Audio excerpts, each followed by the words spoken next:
স্বাধীন হোৱাৰ এবছৰ পূৰ্বে প্ৰতিষ্ঠা হোৱা এখন বিদ্যালয় আৰু সেই বিদ্যালয়খনত আমি উপস্থিত হৈছোঁ। মই কেমেৰা পাৰ্চন প্ৰশান্তক মই প্ৰথমে দেখুৱাবলৈ কৈছোঁ যে ঢেকেৰীপেটা প্ৰাথমিক বিদ্যালয় আৰু এই বিদ্যালয়খন ইতিমধ্যে 1946 চনত প্ৰতিষ্ঠা লাভ কৰিছিলে আৰু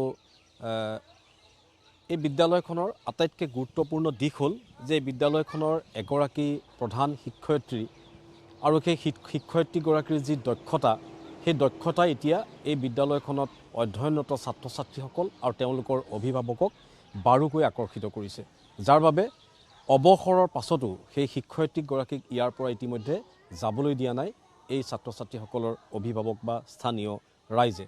গতিকে এগৰাকী শিক্ষক যেতিয়া অভিভাৱক হয়, এগৰাকী শিক্ষকে যেতিয়া ছাত্ৰ ছাত্ৰীক প্ৰকৃত পোহৰৰ বাট দেখুৱায় আৰু এগৰাকী শিক্ষকৰ ওচৰত যেতিয়া ছাত্ৰ ছাত্ৰী সুৰক্ষিত হয়, ভৱিষ্যত জীৱন গঢ়াৰ যি পথ, সেই পথ যেতিয়া প্ৰশস্ত হৈ পৰে, তেতিয়া সেইগৰাকী শিক্ষক দেৱতা বা দেৱীৰ তুল্য হৈ পৰে। আৰু তেনে এগৰাকী শিক্ষয়িত্ৰী হৈছে নিৰুনাথ বাইদেউ। আমি নিৰুনাথ বাইদেউক আপোনাক দেখুৱাম এবাৰ। মই কেমেৰাপাৰ্চন প্ৰশান্তক মই দেখুৱাইছোঁ এইখন বিদ্যালয় আৰু এই ঢেকেৰীপেটা প্ৰাথমিক বিদ্যালয়খনৰ চাৰিওপিনে যদি আপুনি চায়, তেতিয়াহ'লে তাৰ পৰিৱেশে আপোনাৰ মন পুলকিত কৰিব, আপুনি আনন্দিত হৈ পৰিব। চৰকাৰী খণ্ডৰ এখন বিদ্যালয়ৰ ইমান সুন্দৰ এক পৰিৱেশ, যি পৰিৱেশে বিদ্যালয়খনত সোমোৱাৰ লগে লগে আপোনাৰ মন প্ৰাণ পুলকিত কৰিব। আপুনি বিদ্যালয়খনত প্ৰৱেশ কৰাৰ লগে লগে শিক্ষা গ্ৰহণ কৰা ছাত্ৰ ছাত্ৰীসকলৰ মনত শিক্ষাৰ লোৱাৰ যিটো ভাৱ, সেই ভাৱ জাগ্ৰত হৈ পৰিব। তেনে এক পৰিৱেশ গঢ় দিয়া হৈছে বিদ্যালয়খনত। কি নাই, বিদ্যালয়খনত খুব ধুনীয়াকৈ এখন ফুলনি সজাই তোলা হৈছে। বিদ্যালয়খনত ফুলৰ সমান্তৰালভাৱে এখন চাচি গছৰ বাগিচা ইতিমধ্যে প্ৰস্তুত কৰা হৈছে, যিখন চাচি গছৰ পৰা এটা সময়ত এইখন বিদ্যালয়ে কোটি টকা উপাৰ্জন কৰিবলৈ সক্ষম হ'ব। চৰকাৰৰ মুখলৈ চাব নালাগে, তেওঁলোকে এই বিদ্যালয়ৰ পৰাই চাচি গছ বিক্ৰী কৰি বিদ্যালয়খনৰ সকলো কাম কৰিব পাৰিব। আৰু এয়া নিৰুনাথ বাইদেউৰ লগতে অভিভাৱকসকলৰ যি চেষ্টা, এই চেষ্টাৰ বলত ইতিমধ্যে হৈছে। মই এটা শ্ৰেণীকোঠাত সোমাইছোঁ আৰু এইগৰাকী নিৰুনাথ বাইদেউ ইতিমধ্যে ইয়াত শিক্ষকতা কৰি ছাত্ৰ ছাত্ৰীসকলক শিক্ষাদান কৰি আছে। ডিচেম্বৰত ইতিমধ্যে বাইদেৱে তেওঁ যি চৰকাৰী নীতি নিয়ম, সেই নীতি নিয়মৰ মাজত ইতিমধ্যে বিদ্যালয়ৰ পৰা অৱসৰ লাভ কৰিলে, কিন্তু ছাত্ৰ ছাত্ৰীসকলে আজিও তেওঁক যাবলৈ দিয়া নাই, আজিও শিক্ষা দান কৰি আছে, অভিভাৱকসকলো যাবলৈ দিয়া নাই। কেনেকৈ শিক্ষা দান কৰে চাওঁ এবাৰ আহক।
কিমান সুন্দৰকৈ ইতিমধ্যে বাইদেৱে ছাত্ৰ ছাত্ৰীসকলক শিকাইছে। দেখিলে এনেকুৱা লাগে যেন এতিয়া এই শ্ৰেণীকোঠাত মই নিজে নামভৰ্তি কৰি পঢ়িম। সেই পৰিৱেশ ইতিমধ্যে বাইদেৱে ইমান ধুনীয়াকৈ শিকাইছে। ইতিমধ্যে আপুনি অৱসৰ কৰিলে, মানে আপোনাৰ 60 বছৰ হ'ল বুলি আমি ক'ব পাৰোঁ। এতিয়া 60 বছৰ বয়সত আপুনি ইমান ধুনীয়াকৈ ছাত্ৰ ছাত্ৰীসকলক নৃত্য কৰি শিকাইছে। আৰু বিদ্যালয়খনত আমি গম পাইছোঁ যে আপুনি অৱসৰ গ্ৰহণ কৰাৰ পিছতো আপোনাক এৰি দিয়া নাই। ইমান ধুনীয়াকৈ বিদ্যালয়খন সজালে, আপোনাৰ নিজৰ ঘৰ বুলি ভাবিলে, বিদ্যাৰ মন্দিৰ বুলি ভাবিলে, কেনেকৈ মনলৈ আহিল? মনলৈ আহিলে মানে মই সেইখন এখন ঘৰ বুলি ভাবিলোঁ। যিহেতু মোৰো সন্তান আছে, মই যেনেকৈ মোৰ সন্তানকেইটা ডাঙৰ দীঘল কৰি পঢ়া শুনাত আগবঢ়াই দিছোঁ, এই সন্তানবোৰো মই মোৰ বুলিয়ে ভাবিছোঁ। আৰু সেইকাৰণে মই এই সন্তান তথা এই বিদ্যালয়খন মই নিজৰ ঘৰ বুলি ভাবোঁ। আৰু মোৰ সন্তানকেইটা যেনেকৈ আগবঢ়াই দিছোঁ, এওঁলোককো মই তেনেকৈ আগবঢ়াই নিম বুলি এইটো মই প্ৰচেষ্টা হাতত আৰু এবছৰ চাকৰি কৰিব লাগিব যদিও অৱসৰ হ'ল। মই আচলতে সঁচা কথা ক'বলৈ গ'লে মই ভাগৰা নাই। ৰাইজে মোক বিচাৰিছে আৰু মই আৰু স্কুলখন আৰু অলপ বনাম বুলি ভাবিছিলোঁ। এতিয়াও মোৰ হেঁপাহ গুচা নাই।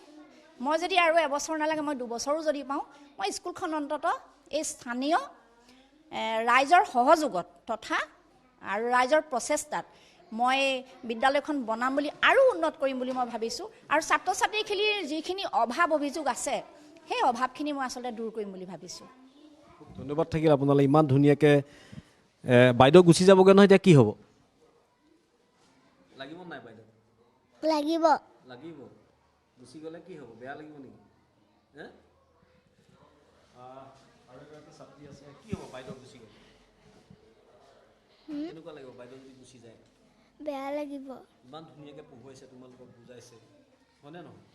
এতিয়া বাইদেউ থাকিব লাগিব নাই? থাকিব লাগিব। থাকিব লাগিব।